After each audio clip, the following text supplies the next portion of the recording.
रहा update news. अल्पसंख्याक विकास मंडळाचे संस्थापक तथा प्रदेशाध्यक्ष शोएब खाटिक यांच्या अध्यक्षतेखाली धुळे शहरात उत्तर महाराष्ट्रातील पदाधिकाऱ्यांची महत्त्वपूर्ण बैठक उत्साहात पार पडली। बैठकीस नाशिक, धुळे, नंदुरबार आणि जळगाव जिल्ह्यातील पदाधिकाऱ्यांनी उत्स्फूर्त सहभाग नोंदवला। यावेळी प्रदेश उपाध्यक्ष साजिद पिंजारी, महाराष्ट्र प्रदेश महासचिव अमीनुद्दीन शेख तसेच प्रदेश संयुक्त सचिव मन्नान सिकलीकर यांची प्रमुख उपस्थिती होती।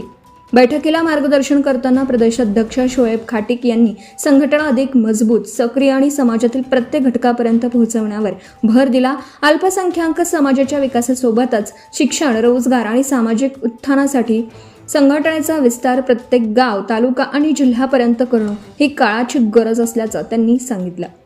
बैठकीत संघटनात्मक विस्तार आणि नवीन जबाबदाऱ्यांच्या अनुषंगाने विविध पदाधिकाऱ्यांच्या नियुक्त्या जाहीर करण्यात आल्या। यामध्ये शरीफ खाटिक यांची नाशिक जिल्हाध्यक्षपदी, अझहर सय्यद यांची धुळे जिल्हाध्यक्षपदी, मुराद पटेल यांची जळगाव जिल्हाध्यक्षपदी, साजिद शेख यांची मालेगाव महानगराध्यक्षपदी तर आवेश शेख यांची धुळे महानगराध्यक्षपदी नियुक्ती करण्यात आली।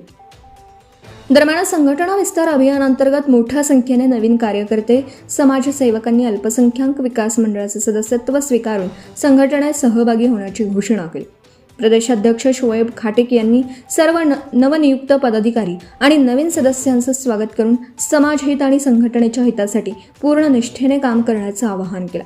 कार्यक्रमासाठी 40 गावांहून अल्पसंख्याक विकास मंडळाचे सय्यद सलीम, सय्यद जावेद, सय्यद जाकीर, सय्यद आरिफ उपस्थित होते।